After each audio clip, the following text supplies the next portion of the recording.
Here we go.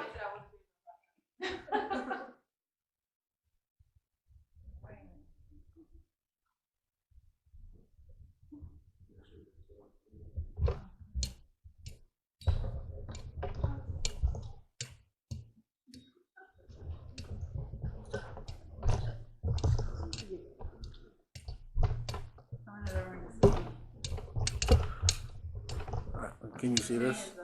Red. What is? That's not good.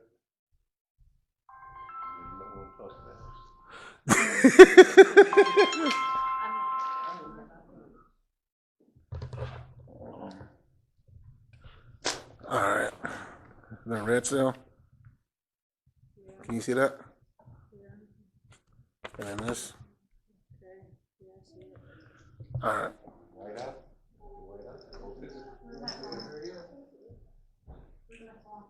Is that a red cell? It's like, yeah. You give It's me going back and forth. Carla, come here. You know how to do it, Oh, okay. You get what's the name? You can record your phone too. Through. Okay, but then we can't do the timing. Well, record my phone. Or. Okay.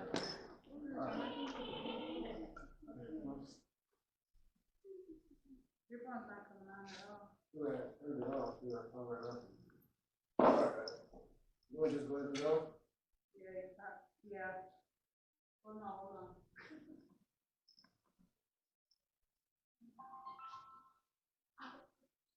All right, well, if you want, I'm gonna just start this, but I guess if this one cuts off, then I'll cut you with this one. All right. All right, ready? Okay. All right. If you trace your roots back, where would it lead you to? What would you find? I traced mine, and I came to a place called Gambia, which is a place in Africa, a small country in West Africa, I should say.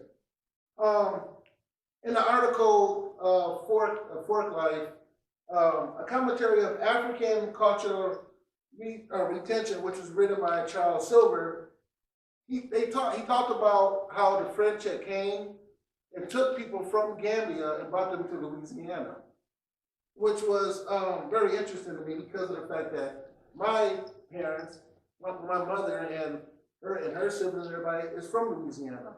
So it's safe to say that I have those roots in me too. Now, Gambia is a place that had a lot of hardship and it prevailed through a lot. Now, on the website of the history of Gambia, it talked about, it was an unknown writer, but they talked about how in 750 AD, the first Gambians came and they were wheel cutters. I mean, they were wood cutters, circle cutters, sorry, I should say, which was basically a wheel. And it was like they were considered iron workers. Later on, they kind of became Ghana. Like they didn't have a name called Gambia, so they were part of Ghana in like 5th or 6th century. And later on, they ended up being part of Mali, which was in between the century of 14, 15, and 16. And so later on, Mali started to lose the power, and then the Mandingos came and started living there and settling there, and that's kind of where they were at. Well, around the 15th century, the Europeans, specifically the Portuguese, started traveling around, like, had a boat. They were end up being they were traders. But then they ended up trying to come there, but then they got ran out by some of the locals in Gambia, but later on they came back again. Well, this is where a lot of stuff happened at this time. Because of the fact that in Gambia, it ended up being a lot of slaves there. So you had British, and you had the French, and you have some of the Portuguese staying there, but the Portuguese wasn't settled there, but the British and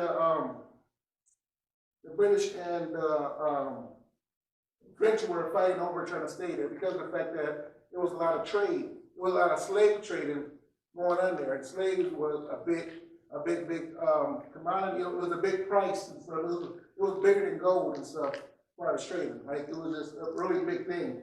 So they were fighting. A lot of stuff was going on in that time.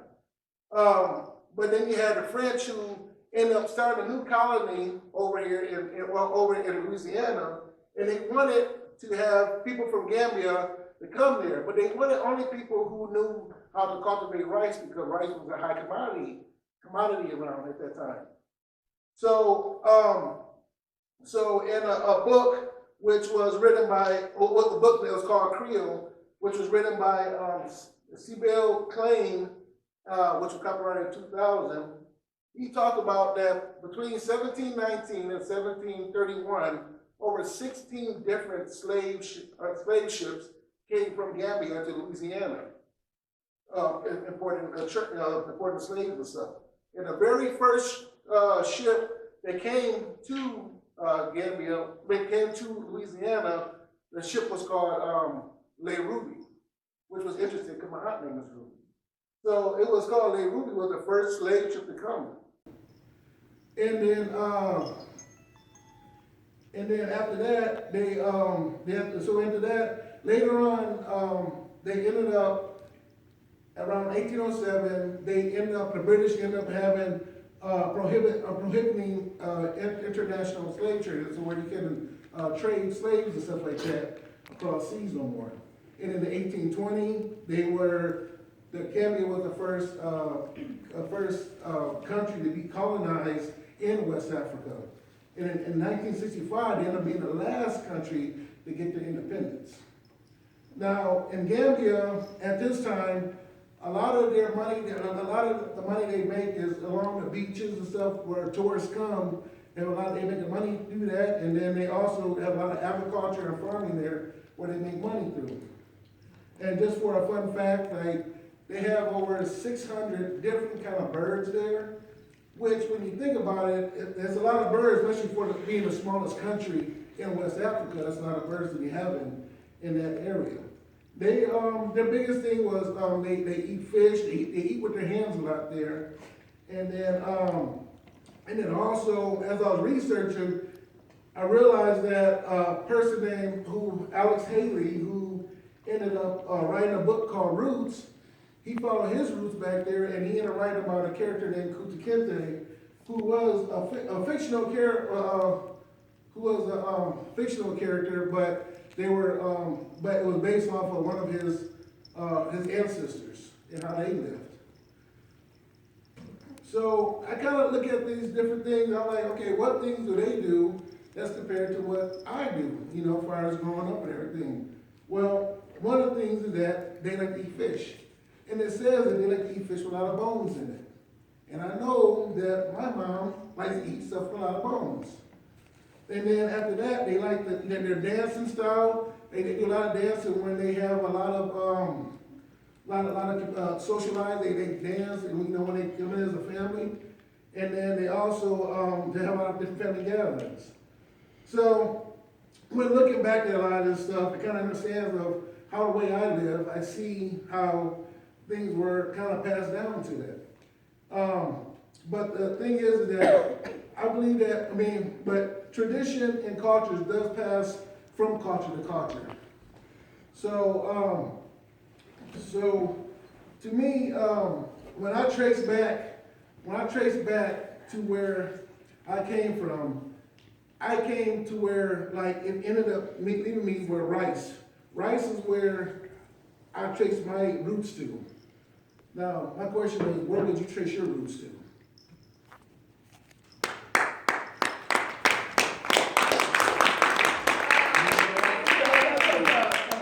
Yeah, to everybody.